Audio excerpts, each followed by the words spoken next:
بسم الله والحمد لله والصلاة والسلام على رسول الله وعلى آله وصحبه أما بعد. Inshallah, as we mentioned, we are going to make tonight's lecture, inshallah, on answering the questions. Some questions were sent from the time of a week before Eid until yesterday. So inshallah, we'll take a moment or take a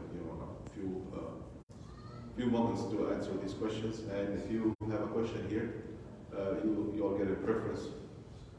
So we'll take one question from here and one question from the ones that are already sent. And I'm not able to see the live stream, so if anyone is posting questions on the comments, unless someone tells me what the question is from here, or when I see the recordings, I'll be able to get back to them later on, but not during the live lecture. Right. So we'll start here. Anyone has questions here before we? So you good? Go ahead. So I will talk about sometimes like we become like sometimes lazy or forget sometimes the time of praying, or we outside we miss some praise, or like sometimes we feel we are sometimes lazy to do like our duties in Islam in our prayers. So I want to ask about how we can like know if this is Shaitan or this ourselves. Like there is something in Sharia mentioned how you can like test this lazy or this like miss in your deen from yourself or from Shaitan. Does anything in Sharia mention that, or how can I test myself? So you said, I want to rephrase your question again so I make sure I got it right. You mentioned that sometimes you get lazy not to perform the prayer at all, or to delay it? No, just delay, forget it, like last time, like when I wake up in Fajr, sometimes I miss it, sometimes I catch it.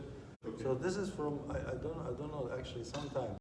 I want to understand, there is something in Sharia mentioned, how can I know this from myself or from Shaitan? Is it from yourself or from the Shaitan? Yes. That's your question? Yes. Well, it could be both. It could be combination. Yeah, but how can I know that to protect myself, or is there some ad'iyah or dua to protect myself from that? Okay, so the question of the brothers, I mentioned the question again so that people who are watching they can know what I'm answering. So the brother is asking that sometimes the person gets lazy, when performing the religious duties like prayers and other worships, like delaying the prayers or praying at the last time, or maybe after the time of the prayer. How could we know that if this is from the Shaitan or this is from our souls? Is there anything that we can find out which is which? Is it from the Shaitan or from the souls? So to start answering that, being lazy, or the laziness is something that's very common. Yeah, the human soul does not go on the same range all the time. You have some moments of strength, activeness, and some moments of weakness. This is normal. This is the human soul. We're not a machine that's programmed to be at the same level of performance all the time. And there was a quote by Umar saying that the human soul has some moments of aggressiveness in doing the worship, courageousness in doing the worship, and staying back, or laziness, like you said. So there are some moments of this and some moments of this. He said when you find yourself active and have energy to do the religious duties, then do a lot of good deeds. Seize this opportunity, take an advantage of this moment, and do a lot of things because you are active now. You have high energy, you have high spirit. Then you should take an advantage of that and do more and more, as much as you can do of the good deeds. And if you find yourself, in a state of laziness, or held back, staying back, or there's moments that you don't feel like you want to do anything, then only do the obligatory worship. Like only do the obligatory worship. So there's no sacrificing with respect to the obligatory worship. Do not say I'm going to do 3 prayers instead of 5, for example. So only do the obligatory worship if you find your soul in this state of passiveness.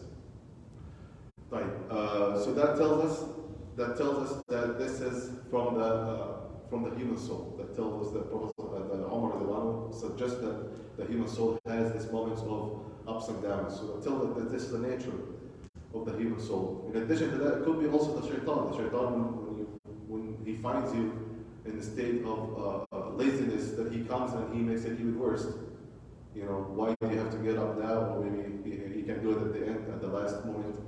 And you stay at the last moment, and he puts in your mind, whispers in your mind things to do before you even do it. So make sure that you miss the time of the prayer. So it could be a combination of both. But what you should do in this moment, at least do the religious duties, at least, and do varieties of things. Like sometimes if the person do the same thing all the time, he will get bored.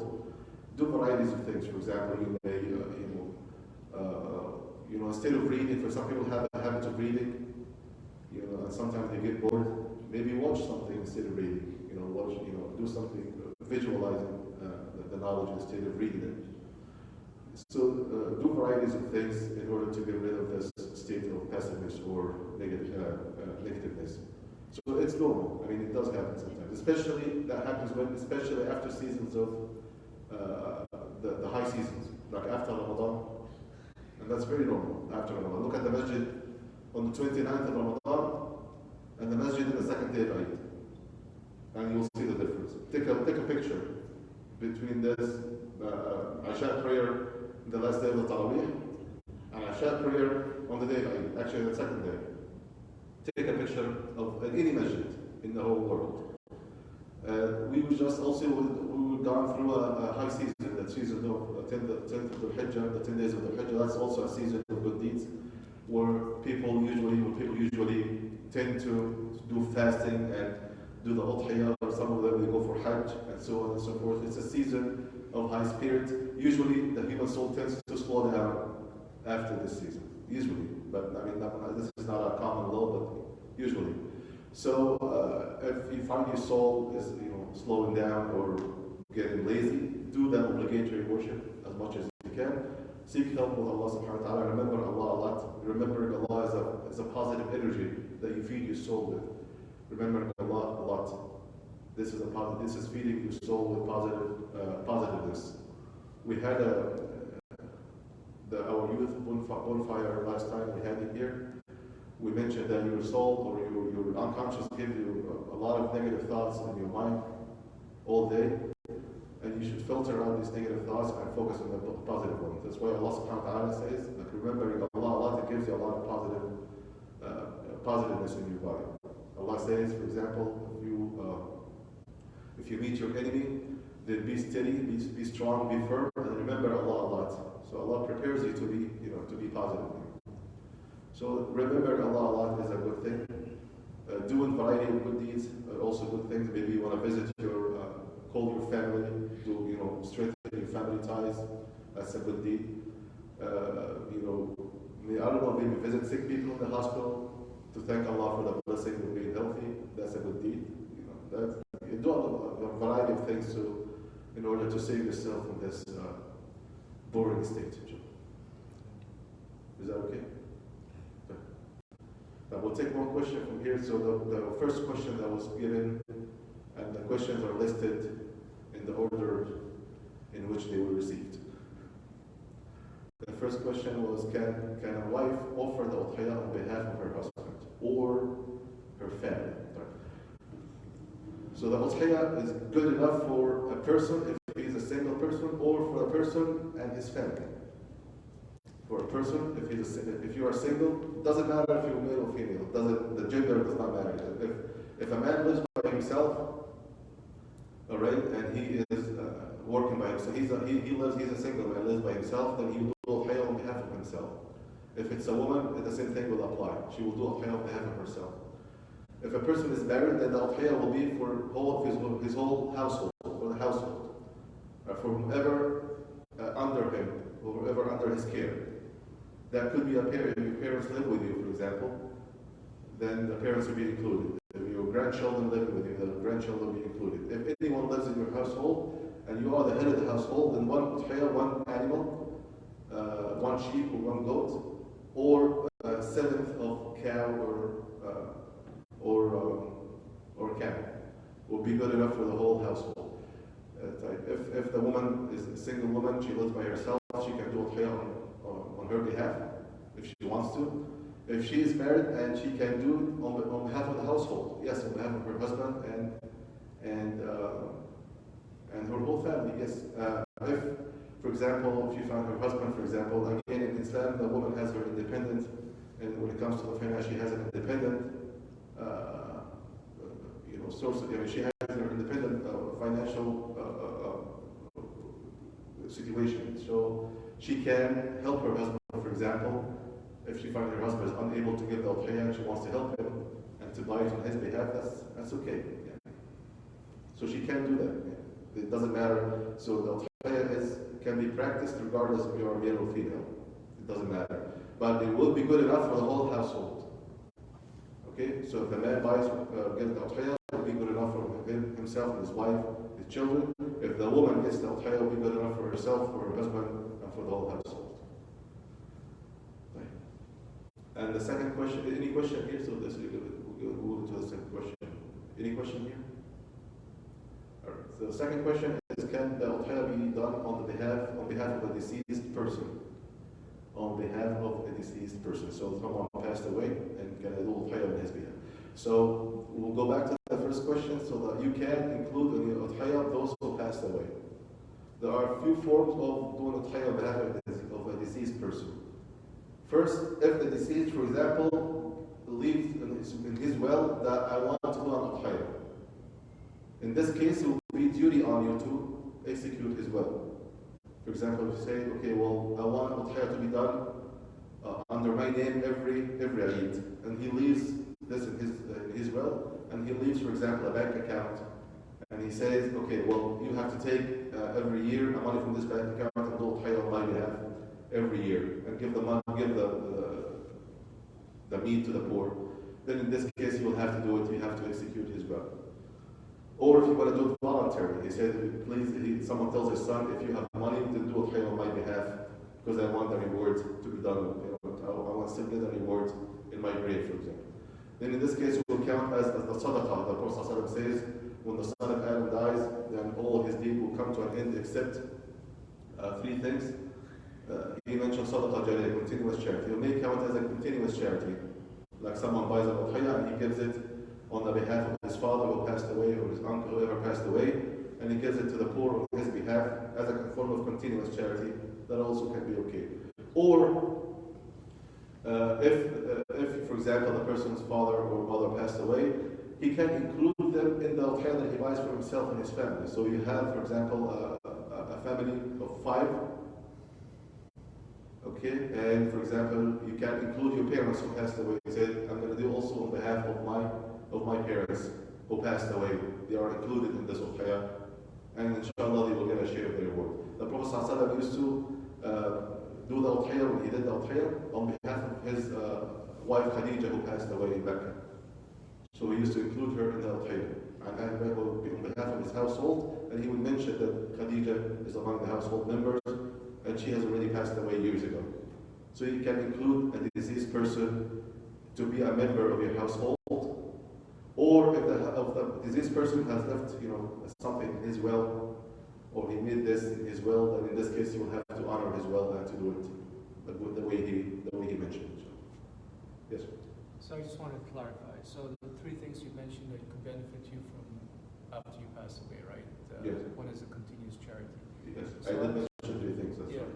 So I was under the impression that something had to be activated prior to your death. Like let's say you donated money towards the purchase of a clinic or something like that, or like a masjid. But after you pass away, you can actually Someone can, yes. You're saying you can do this. Someone can do it on your behalf, dedicate it to you after you pass away. Yes. With your own money, like the money you've left. Or with his own money. He can give it with your own money or with his own money. For example, if someone leaves behind money and he directs people, he said, please take this money, do whatever good deeds that you find, and do it on my behalf. In this case, for example, he can choose whatever. Or if he designated something in particular. Or he may have a righteous son or a righteous family that will actually do things voluntarily on his behalf. behalf without him leaving anything or making any suggestion or recommendation. They will do it on his behalf, dedicating that to him. I'm sure you have heard people, for example, in their anniversaries of their past or deceased parents, they say, okay, we read Quran and we dedicate the reward of this recitation to our parents, for example. Have you heard this before? I'm sure you have. Okay, so this form is disputed among the scholars because it hasn't been done by the companions or the earlier generations. Some scholars do consider it, however, some of the continuous charity, like something you do with someone's behalf. But what actually is more beneficial is actually to doing something that actually benefits other people, not just for it benefits other people. So you go ahead and you give money to the sadaqah, to the poor on behalf of someone who passed away. Doing Hajj or Umrah on behalf of someone who passed away. So that's something he can get the reward even if they have not recommended it. So, Imam, I want to ask Does that answer your question? Yeah. Okay, I sure. want this explain something, or you want to explain for me something. Yes. If the money after he passed away, he said in his will, like make adhiyah every year, for example. If he says But that. he leave the money, but the money become like charity from son and two daughters, for example. So the money become for them. So if they pay that, the deeds will be for him, for his will, or the deeds go to the daughter and from the charity. When you say charity, what do you mean by charity? Like the money will divide. This is different. This is different. He didn't leave any money, but just he make the will and he died, and the money divide. Okay, let me explain it to you. If he leaves behind whatever is left behind, he has 1/3 of that money to have full control. He can say up to 1/3 to say, I want this money to be distributed in such a direction. He has up to 1/3. The 2/3 will be distributed the same way you said, okay, to the daughters or to the sons. Even if he didn't say? If he didn't say anything, then the whole money will be given to the children. Yeah, but he live in the words like there is like make the udhiyah every year. Then that will be within the 1/3 of his money. Also, it has to be within you the have 1/3. to keep this 1/3 for that udhiyah. Yes, Yeah. it could be below 1/3, it could be the whole 1/3 or below 1/3. But he has a portion of his money that he can say to his children, okay, I want to bequeath this money, make a separate bank account, for example, for I want to make an udhiyah every year on my behalf. Okay. And that could be within the 1/3 of his money. Okay. It could be a little more, it could be a little less, it should be generous enough to maintain or to honor the wish of their father, for example. If he did not say that, they still can do it on his behalf if he did not say that. Although the money will be distributed to them anyways, the whole money will be distributed to them, but they still can do it on his behalf, even if he didn't say it. But if he says, I want the 1/3 of my money to do this on every year on my behalf, then they have to do it, because this is a will. He has 1/3, he has a right to control over 1/3 of his legacy after he passes. Sorry. Okay, then we'll move to the next question. This is the one that's... So can someone, when someone is doing the udhiyah, when someone is sacrificing, slaughtering the udhiyah, can he tape it or live stream it? Okay. So this question was given to a fatwa committee, and the answer is that it is not permissible unless it's for two reasons. One, educational purpose, if you want to teach people how to slaughter the Islamic way, and that be a very narrow group. For example, you're teaching 4 or 5 people, or as many people as you want to teach. This is the way that you slaughter. So it's not for public display. The second is some businesses. For example, some business owners, some farm owners, they tape one animal being slaughtered to prove to their customers that they are slaughtering the Sharia halal way, for example. So they take one model of animal being slaughtered, and they say, okay, here's how we slaughter our animals, to prove to them, for example, if there are big questions by the customer, how you get this meat, how you slaughter the meat. So they take, for example, one animal, not every animal, they take one animal, and they have this in there, for example, if this needed, or someone questioned their slaughtering process, so they display it to them. All right. So, but not for public display. This is not something pleasant for people to see. I don't think this is something. Yeah. It may actually create some bad reactions from. Not everyone would like to see that, and I know some people personally that when they were seeing an animal slaughtered when they were young, they stopped eating meat until they became old. They just don't want to eat meat anymore. They thought that the meat doesn't. I mean, I don't know. So every time they see the meat, they remember how the animal was suffering when they saw the animal being slaughtered when they were young. So it's not everyone actually be prepared to see something like this. It's not something that for fun show to people, unless it's for educational purpose. You want to, for example, teach people how to slaughter, on how to skin the animal skin and all that, or if you want to do that as a proof, to use it in your business to prove to whenever you're asked how you slaughter the animals, then you show them a model, for example, so you can prove that you do it the right way, for example. Okay, any questions here?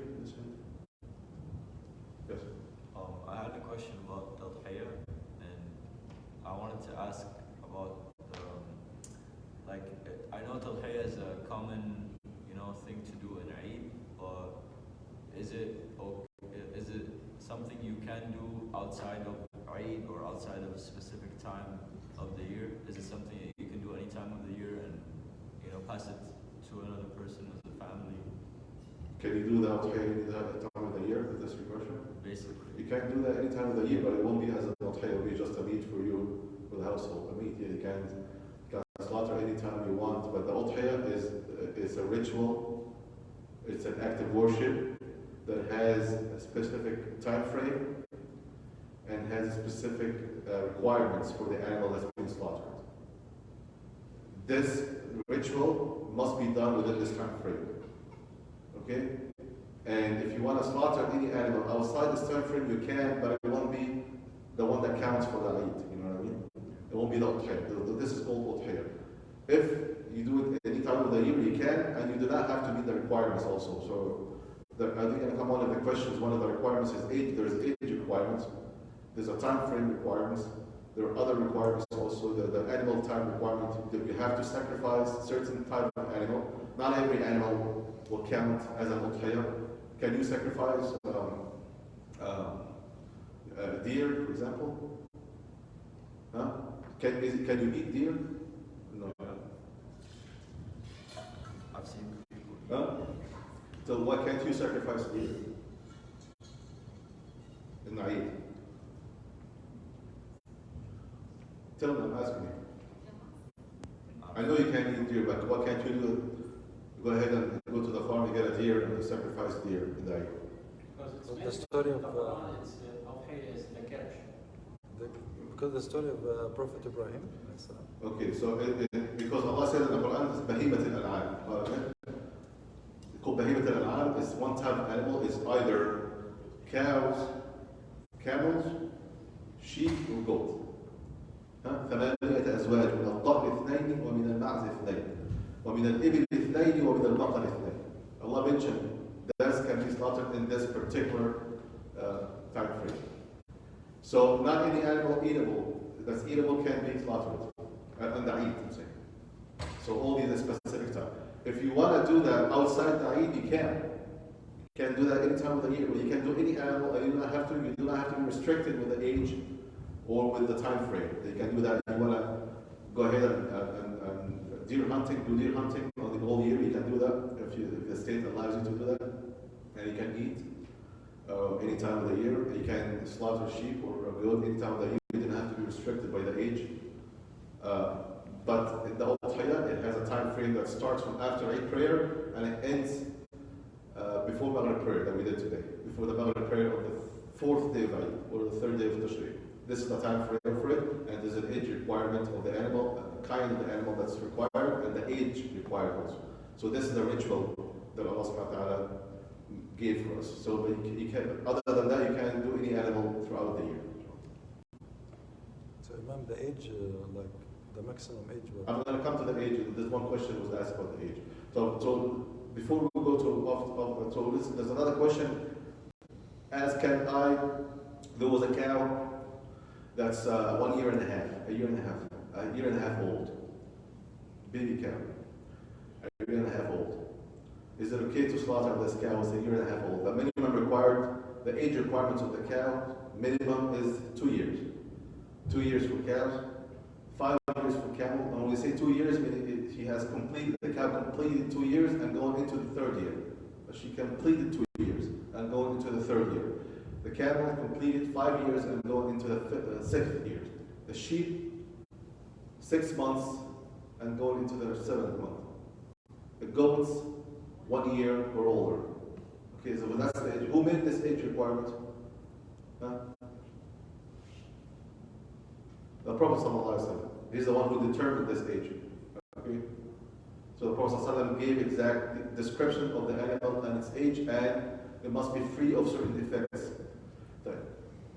Some scholars, the majority of the scholars, the overwhelming majority of the scholars, saying that the age is divine. Determining the age is actually a direct command of the Prophet, and it's not negotiable. He says 1 year, what means 1 year? Then I tell Allah, it's 11 months and 29 days, or it's 11 months and it's 11 months and a half. 1 year, it's just 1 year.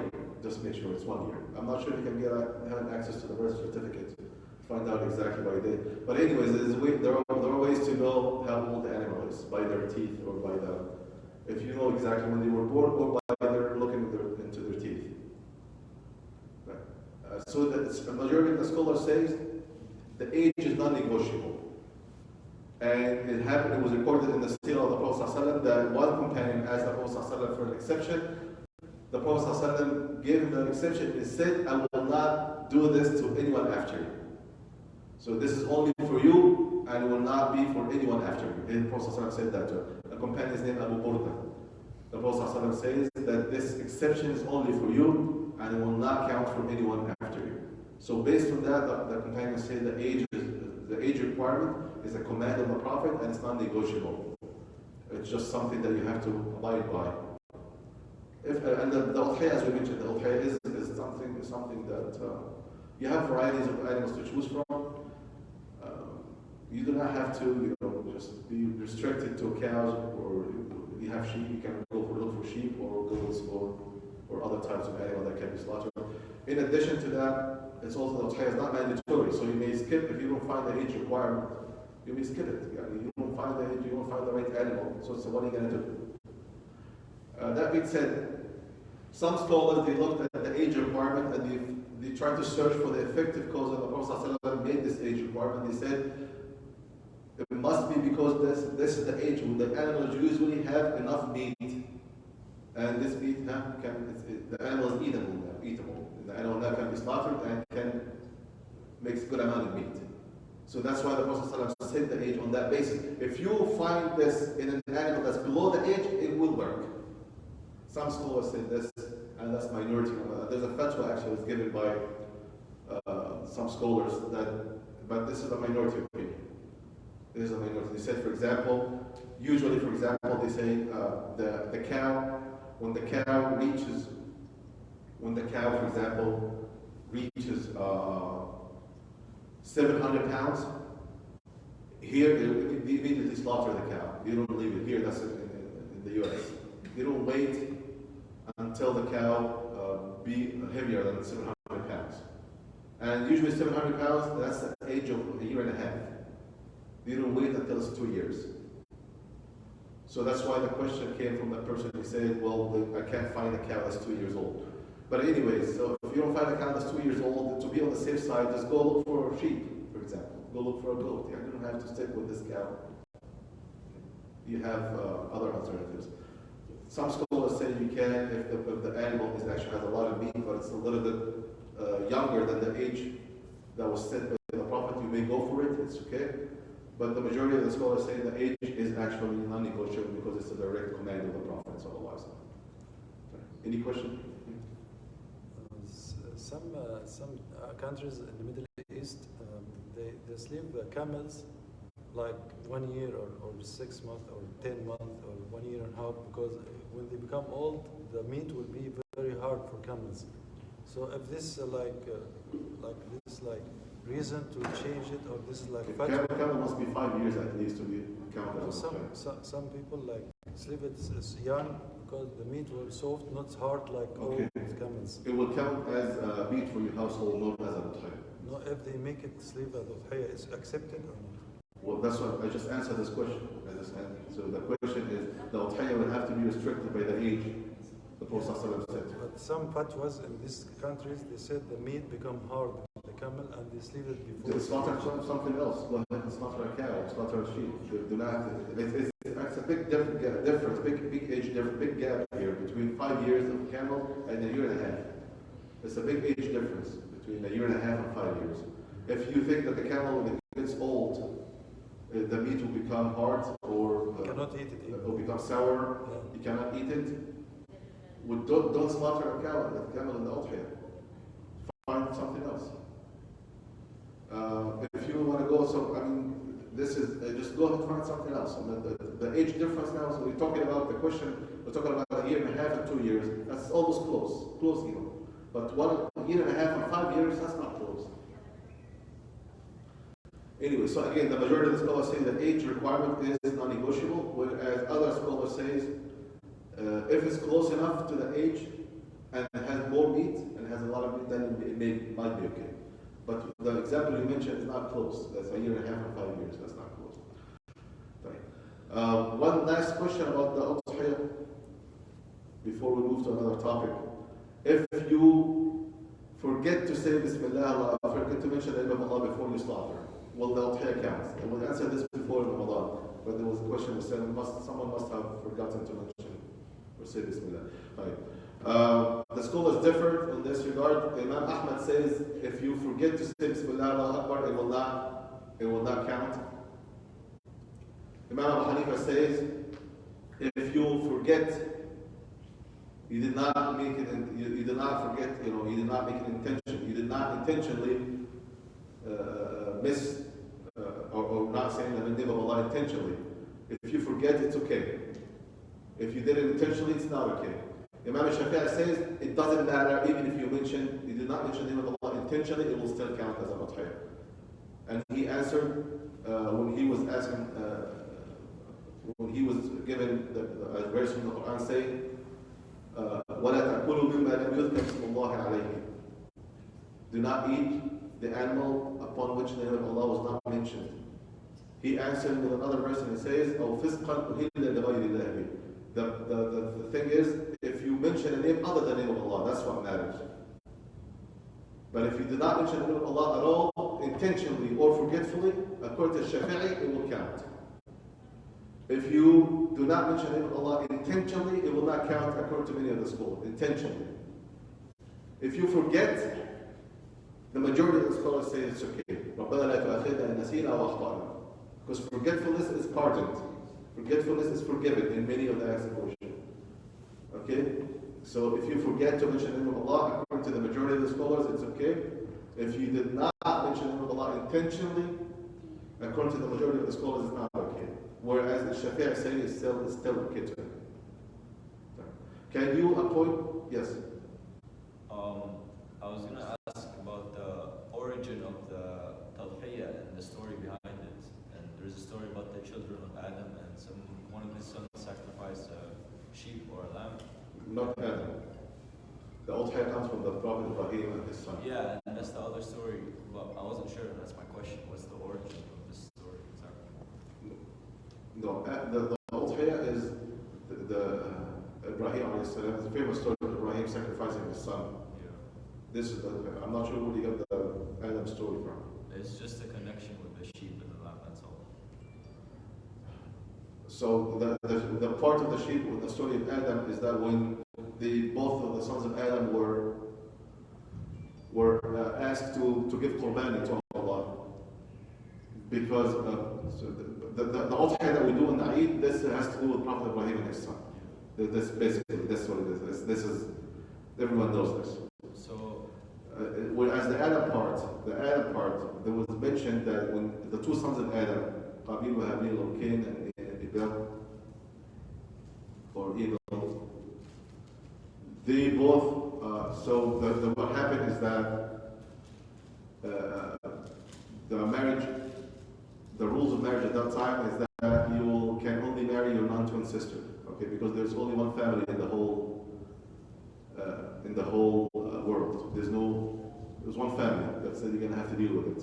You're gonna have to end up marrying your sister, okay? There's only one family in the whole world. So, but the only thing you cannot marry your twin sister. So, Eve, alayhi salam, used to give birth to a boy and a girl. In one delivery, a boy and a girl in one delivery, a boy and a girl in one delivery. That's what she was giving birth to. So you cannot marry your twin sister, but you can marry your non-twin sister. Okay, then this was the rule. That tells us that the rules of marriage changes from one time to another time. That's what we're talking about today in the khutbah. The rules changes. So that was the rule back then because there was only one family. Right. So what happened is that Cain did not like the one that was assigned to him, and he wanted to marry his twin sister. So they quarreled, they disputed, and Allah revealed to Adam that they have to give qurban, gift. If it's accepted by Allah, then you can marry that one that you want to marry. So they brought, one of them was a farmer, he brought corn, ears of corn, and one of them was a shepherd, he brought a sheep. So this was the whole sheep thing has to do with the story but it's not about sacrificing. The sacrificing was, we do not do this after the sons of Adam, we do this after Prophet Ibrahim. So is there a connection with the sheep being a gift and also in Sayyidina Ibrahim being a sacrifice, like the sheep or a lamb being a gesture to God from us as worshippers? What do you mean connection? Meaning the sheep is in common between the two stories? Is there a connection or something behind this? Why is it the sheep all the time? Why is it sheep all the time? That's why is it a kind gesture? It's a gift from the son of Adam, and it's also a sacrifice from Sayyidina Ibrahim. So is there a connection between this animal being a kind gesture from us worshippers? Again, it's not only sheep, it's the sheep or the rest of the animals, I would say. Yeah. And what was mentioned actually was a ram. Prophet Ibrahim was a ram, not a sheep. It was a ram, born ram. This is talking about the sheep. So this animal has been sacrificed. Any animal, cow or camel or sheep or goat will count. Doesn't matter, doesn't have to be a sheep. It's usually the animal that's used for sacrifice. Usually, the common one is sheep, the common one usually.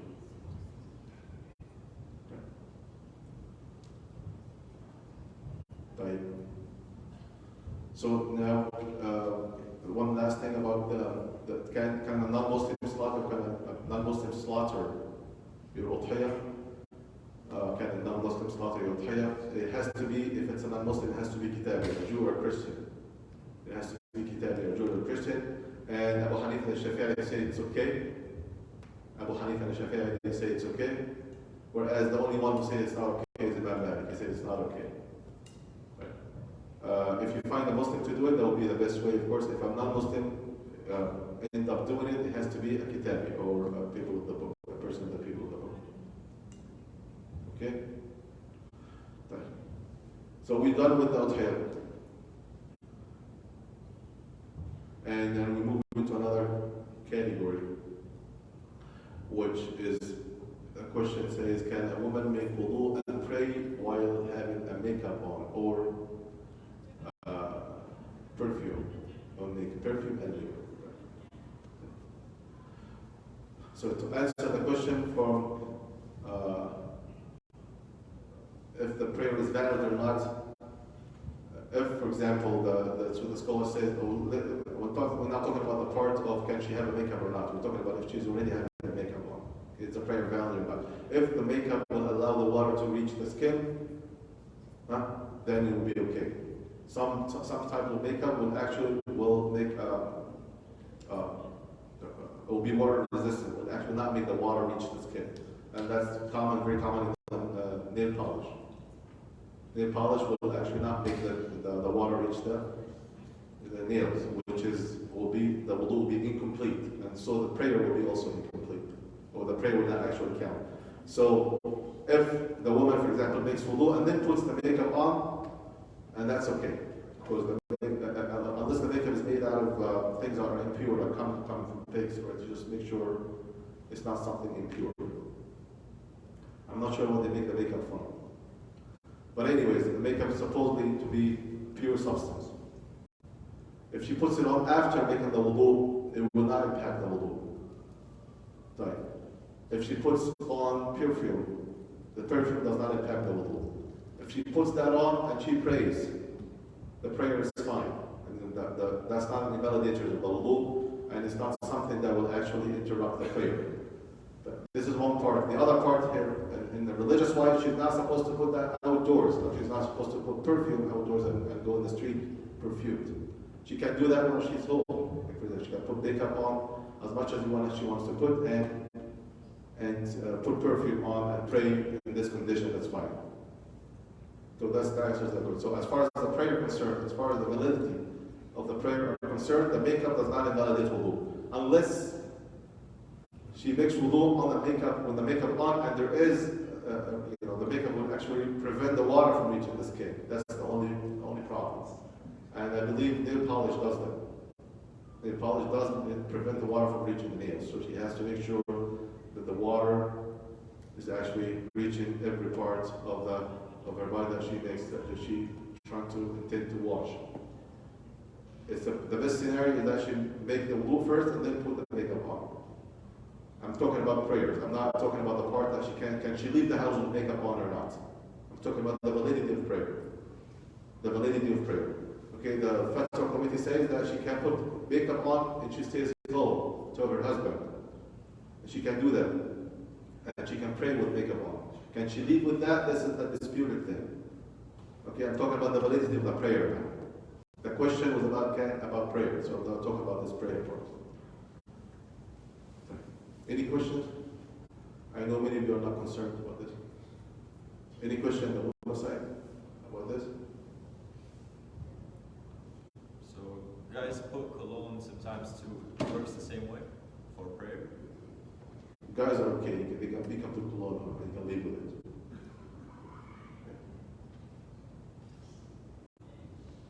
Okay? All right. The point, I think the question is the makeup does not invalidate the wudu unless it prevents the water from reaching the skin. This is the whole point. So the nail polish does that. The powder, I don't believe that. I'm not sure that some masks may do that. Some skin masks may do that. I'm not sure. So the best scenario is that she makes wudu first and then put the makeup on if she wants to. And then the prayer will not be impacted by this. Can she leave out with that or not? This is a different issue. The difference, I'm not talking about this now. And not tonight at least. Yes, sir. So I know that this pertains to wudu and water, making sure it touches the skin. So if you have a cast on or something, you can just like wipe your hand over it, like your arm, then you can just wipe your hand over it and that'll be fine. But if you have just like a band-aid and it's covering just a scratch or something, and if water touches it, it will sting, but it's not necessarily going to be fatal or like really, really bad. Should you take the band-aid off and then put a new one on when you're making your wudu, or should you just like leave it on and it's okay? Because if you have a cast on, so like if you just have a band-aid on like a cut, and if water gets on it, you won't like. Okay, so you want to make sure that the water will not harm you, will not harm the wound. Will the water harm the wound? Because we want to make sure the water does not get in the wound and makes it worse. The point is any part, if you have injury, if you have a cast on any injury or a band-aid, whatever that on your body, and you don't want to touch it with water, you don't want to touch it with water. You have one of the two options. Either you want to just make wudu, whatever you can make, whatever you can wash, and then make tayammum for that part that you're unable to wash. You have a cast on your foot, for example. You have a cast on your right foot. Okay? And you want to make wudu, full wudu, and then make tayammum for being unable to wash your right foot. Okay? This is one thing. The other thing, if you can wipe over it with water, wipe over the cast with water. With water, you're sure now the water will not actually make any damage. You can do that, and there's no need to do tayammum. Okay, you're talking about band-aid, the same thing applies in band-aid. You can wipe over the band-aid with water, gently, and then in this case, you would not need to do that. If you don't want to touch it with water, you don't want to get any water near the band-aid, then in this case, you may want to do tayammum instead for the part that you are unable to pass your wet hand over it. Okay?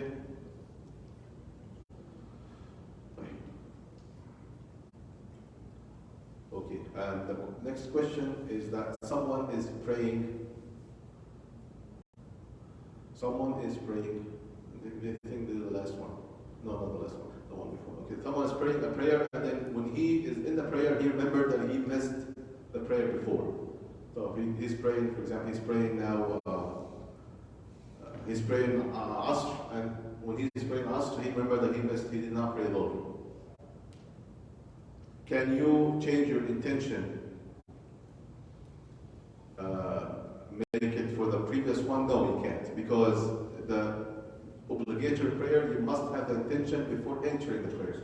In the obligatory prayer, you can lower your intention. You can, instead of making it Dhuhr, you can make it Sunnah, for example.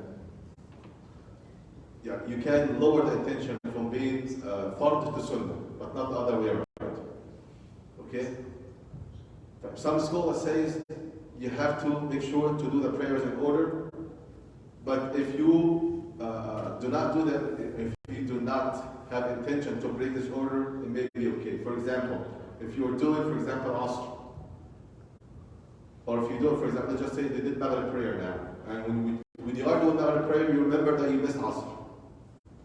Okay, you remember. So you finish Maghrib, and then you pray Asr after Maghrib.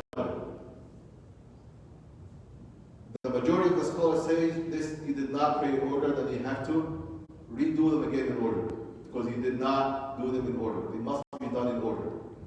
Some scholars say this is, if you do that intentionally, if you did not break the order intentionally, then that will be okay. You did not mean to do Asr after Maghrib, you did that only because you forgot. And they said, forgetfulness is forgiven, as we mentioned before. You just forgot to pray Asr, and you remembered when you were praying Maghrib. So finish Maghrib and then do Asr. And you did not mean to break the order. You did not mean that. So some scholars say, okay, whereas the majority of the scholars says when the Messenger of Allah in Badr Qurayza, in one of the battles of Badr Qurayza, he missed many prayers in a row. He missed 2 or 3 prayers, and when he prayed, he got them all prayed in order. He made sure to maintain that order when he did a lot of prayers that he missed. So some scholars say, okay, what you should do is to be on the safe side, to change the intention to make it Sunnah prayer. So you pray, for example, Maghrib, you make it a Sunnah prayer, and then when you finish, then you do Asr and Maghrib again. So as to get out of this confusion.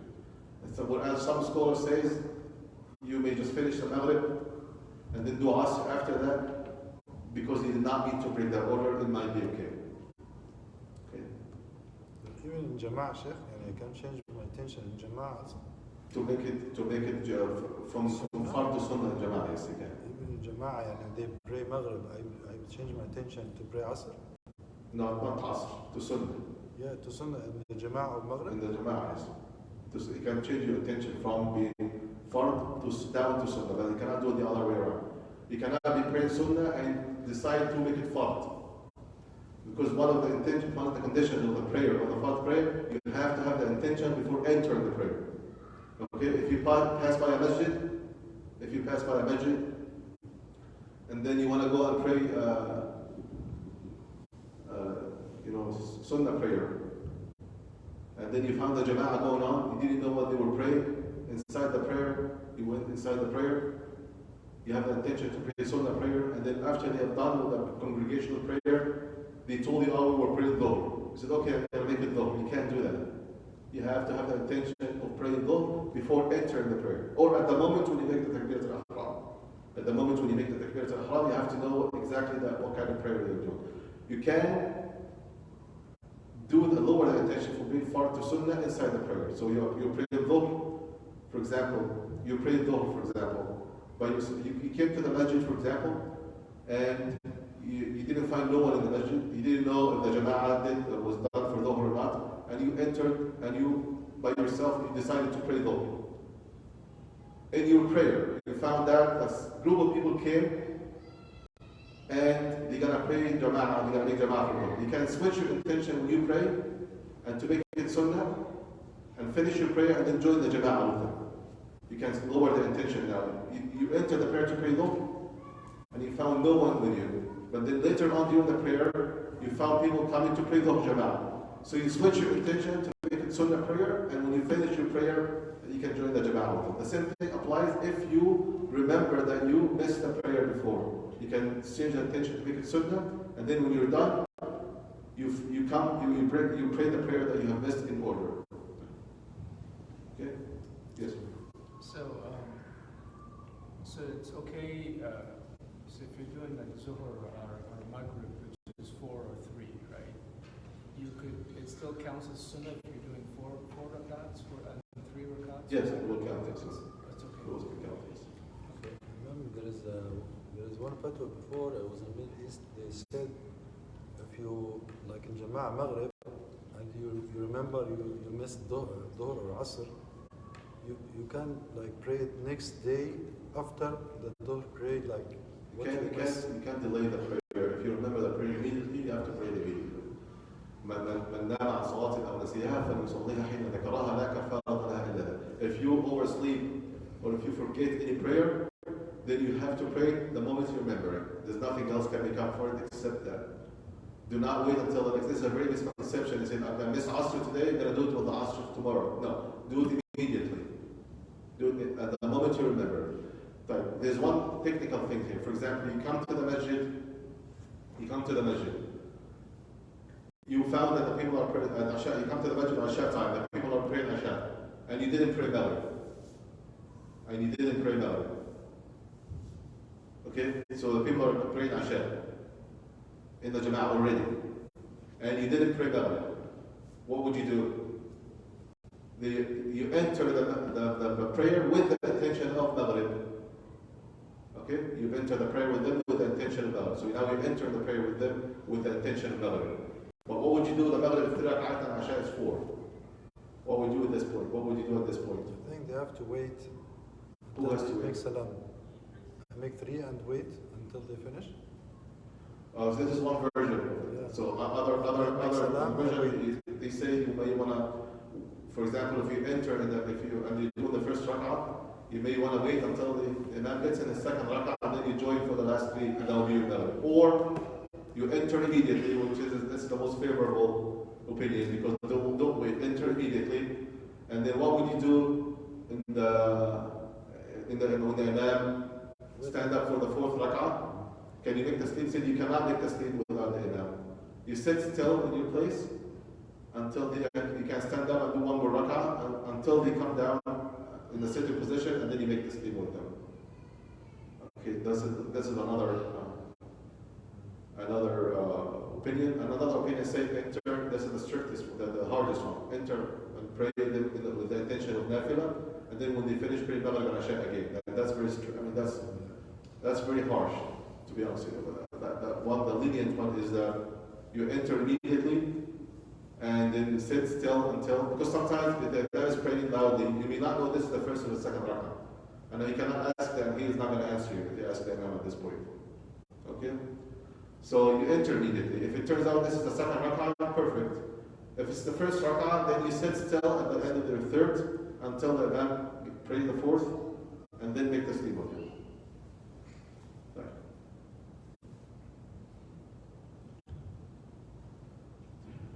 One last, any questions here? Yes. So if I'm praying Fajr, I pray 2 rak'at, and I finish and I make salam. And I know you said the intention should be before or during the prayer, and I can lower my intention, make it sunnah. So if I finish my prayer and my niyyah was Fajr, and my friend come in and he's praying Fajr, and I want to do the Jama'ah reward, so can I make the intention for my first Fajr as a sunnah? And if not, will I get reward for both Fajrs? Okay, Okay, so you mentioned that you prayed Fajr already? You have prayed Fajr already? Done. Salam, everything. Yeah, and then someone came and he wants to pray Fajr and you wanna join him again. For Jama'ah reward. Yes, so you do not have to change the intention. You can join with him with the intention of Nafila for you. You did Fajr already as well. It happened on the time of the Prophet ﷺ, and a person walked in the masjid after everyone prayed Fajr, and he was praying Fajr by himself. The Prophet ﷺ asked if someone can volunteer to give him the reward of the Jama'ah. But I also didn't get the reward of Jama'ah because I prayed by myself. So will it count for me even if I pray Nafila? Oh, so that in this case you said you were by yourself? Yeah, and I then want he to came pray with him so we can both get. Oh yeah, you can do that also. You can make the first one as a sunnah and then you join together and make this the Jama'ah Fajr, yes. So you can make the first one as sunnah, yes. You can lower it, yes. Can I mention after I prayed Jama'ah with some people come with me? Can I mention the first one would be like one of the Fajr I missed before in my life? The past? No, as I said, the part of the prayer has to have its independent intention. I did it already, but I did Jama'ah with the reward again, Fajr. So I can mention this one of the Fajr I missed in the past. The sunnah prayer that you do, the more volunteer prayer you do, we will count for any prayer you missed in the past. Inshallah. Even if it's sunnah. Even if it's sunnah. The scholars differed on the part. In the Hanafi school of thought, they said that the person, for example, stayed until he gets old, or not, he stayed a long time without praying, and then he decided to pray. Allah guided him, and he decided to pray. Does he have to make all the prayers that he missed? Hanafi said yes. Yes, he has to just figure out how many years did he live like this. 10 years. 10 years, that means 365 days per year, times 5. That's a lot. Do the math. That's a lot of prayer. He has to figure it out. And that's a very strict opinion. Whereas Imam Ahmad, for example, says no. Allah guided you now, that's it. And then do a lot of voluntary prayers. Because the voluntary prayers will make up for the missed ones. One last question here, unless someone has more questions. Yes. Just wondering if you're praying at home and you have family at home and you pray Jama'at there, is the Jama'at that you pray at home is it the same as praying Jama'at at the masjid? Because you're still praying with a group of people. It's the reward of the Jama'ah. Yes, the reward of the Jama'ah, inshallah. But I mean, the reward of the masjid, praying in the masjid, is being in the masjid is more rewarding for men. Being in the masjid is more rewarding for men, definitely. But the reward of the Jama'ah, inshallah, you get the reward of the Jama'ah. But being in the masjid, every step you take towards the masjid is one good deed. You earn one good deed, and you erase one sin for every step that you take in the masjid, towards the masjid. If you say, I'm coming driving, okay, some people can say, okay, well, count the steps on your watch from the distance. How many steps would that be from your house to here? And it will count as every step you take, inshallah. So nothing will match the reward of being in the masjid. In fact, some prayer must be done in the masjid, like Fajr, for example. The Prophet ﷺ, he gave warning before for those who are able to come from masjid for Fajr and they don't come. And of course, Jum'ah. So you end up praying Jama'ah in home. You end up praying Jama'ah at home. This is okay. We hope that you get the reward of Jama'ah. But if you compare that to the Jama'ah of the masjid, of course, Jama'ah of the masjid would be more rewarding. Unless otherwise, everyone will stay home and the masjid will be empty. So Imam, like he can pray Jama'ah masjid and he go home and pray the same prayer with his family as like reward as Yes, Jama'ah again. you can do that, yes. To encourage them? To encourage your family? Yeah, you can do that. Or you can go to a different masjid too. There was some companions used to pray Jama'ah behind the Prophet. Aisha prayed behind the Prophet, Jama'ah, and then they go back to their local masjid and they pray Jama'ah with their people. So they used to do that too. One last thing is the Prophet one last question here saying that the Eid Takbirat that we made after each prayer, we said that the Eid Takbirat should be pronounced after each of the 5 prayers until today, which is the 3rd day of Tashriq. If someone is praying by himself, can he still do the Takbirat? Yes, he can. If you pray by yourself, and you want to do the takbirat after you finish the prayer, yes, you can do that. There's no problem, inshallah. You don't have to be in jama'ah. By this, I'm done with the questions, all the questions that were sent. If there are any questions were sent in the comments in Facebook, I'm not able to see it now. I will get back to you when I see the recording, inshallah. Any question here? Yes. So, what are the requirements for the Salat of Jama'ah? Because in some situations you're at school or your university or you're at work and they do Jama'ah there. I was just wondering what are the exact requirements, including for the Salat. Requirements in terms of the number or what? Both, I guess. Huh? The requirements for the rituals and then also the numbers, I guess. Yeah. Okay, so the requirements is it has to be a khutbah and a prayer. That's the requirements. And the khutbah must maintain praising Allah, sending salat on the Prophet ﷺ, advice to people, and you mention at least a verse of hadith. That's a khutbah requirement. And must be khutbah there. The length is not a requirement. The length of the khutbah is not a requirement, but you have to make sure to cover the thing that I just told you. And a prayer, a two prayer. The number required, according to the majority, according to the most authentic opinions, it has to be at least two people beside the imam. So to imam and two people beside the imam, at least. So that's the number required. And they can all go to the masjid. They'll be, go to some situations in campus, college campus, or hospital, or you just can't leave at this particular moment. You may do the Jum'ah in this fashion, inshallah. So khutbah with praising Allah, sending salat on the Prophet ﷺ, advice and a verse and hadith, and then 2 rakat prayer, two people beside the imam who's praying that can. That's the minimum requirement. Does that include those two people? Does that include men and women? So does that have to be two men, or can it be a mixture of men and women? No, two people doesn't have to be. It could be one man and one woman. Yes. So the man will stand in the front and the woman will be behind, and in the imam.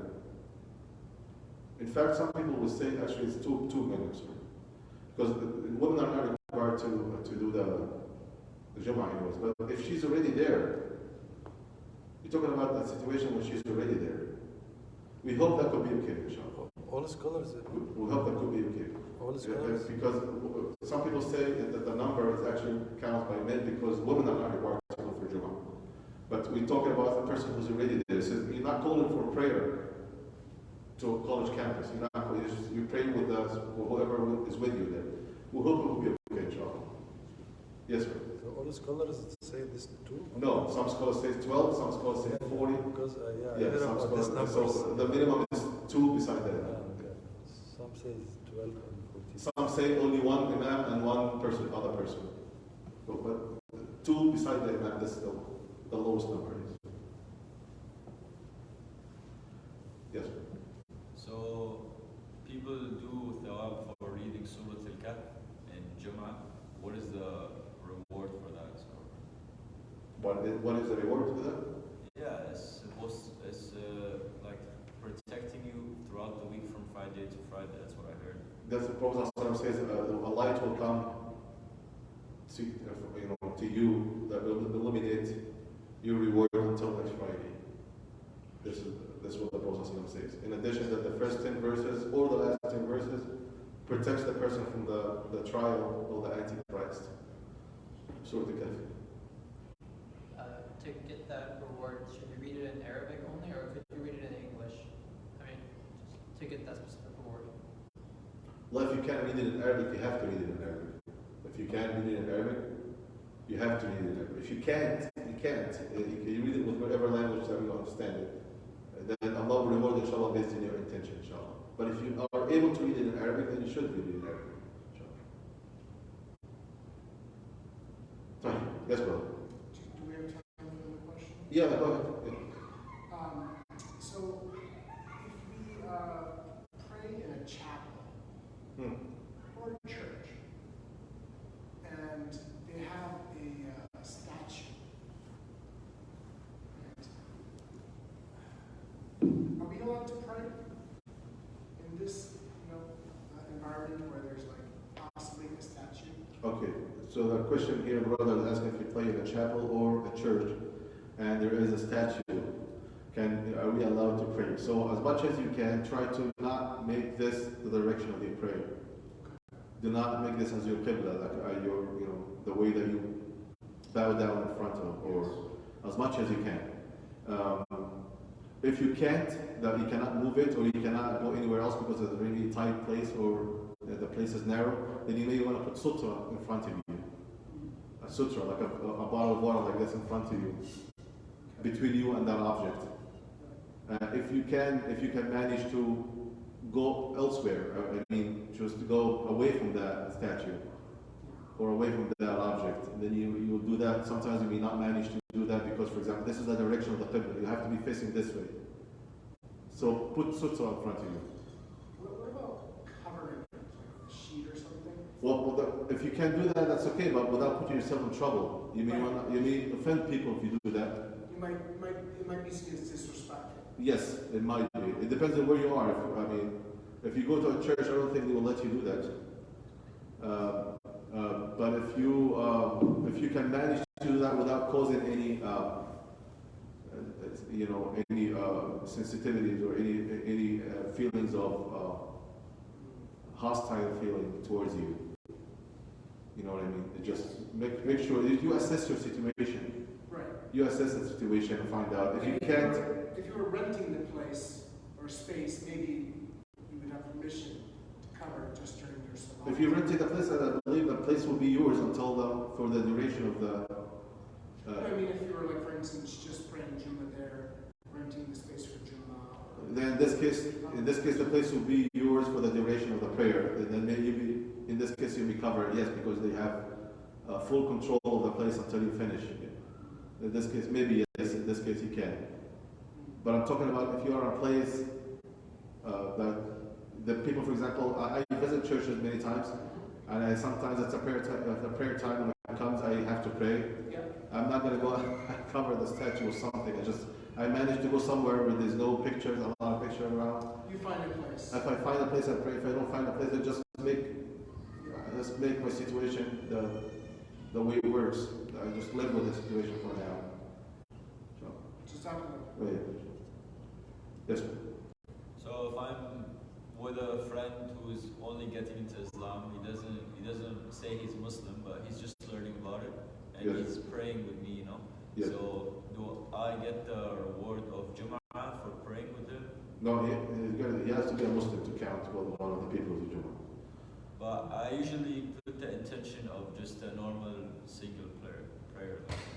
So what to just leave all that and come to the masjid? There are a lot of people praying there. You're going to find more than 2 people. So this situation, we mentioned this situation, if it's an emergency thing for people, for example, who are on campus, for example, every week, and they cannot leave campus. Some people, they cannot leave campus. They have lecture, for example, they have whatever that they have lab or lecture that they cannot leave it. Either they're going to miss Jum'ah, or they will have to pray this way. So we'll make an exception for them. Okay, we'll make the Jum'ah with this particular form, so you can, inshallah, will count. And the people who are in hospital, for example, working in hospitals. There's a Jum'ah going on every week in the hospital, in the UVM. Alright, so we just mentioned that if you can leave and come, that will be the best way, and come to the masjid. Because Jum'ah should be done in the masjid. All what we mentioned are exceptions. Jum'ah should be done in the masjid. Now, in fact, back in the day, only one masjid can hold Jum'ah, not every masjid in the town. There's only one, the Masjid al-Jama, the main masjid of the town, the only masjid can hold Jum'ah. That's what was back in the day. But today, because mashallah, the Muslims are growing in numbers, so now the one masjid and the whole town cannot accommodate all those numbers of people. So now every masjid can do Jum'ah to accommodate the people. And not only that, one masjid can do multiple Jum'ah. So all these are newly matters that have been, that have occurred recently. But so the best scenario is to come to the masjid and pray Jum'ah. If you are unable to, do not make it a habit. If you're unable to, yes, you can do it in this form, but if you have done it this way once or twice, and there's no need to do this anymore, then you should go to the masjid. You must go to the masjid. As men, you have to pray Jum'ah in the masjid. As men, women, you have the option of coming to the masjid or stay home. You have both options here. We gotta stop here. Inshallah. هذا وصلى الله على سيدنا محمد سبحانك اللهم وبحمدك نشهد أن لا إله إلا أنت نستغفرك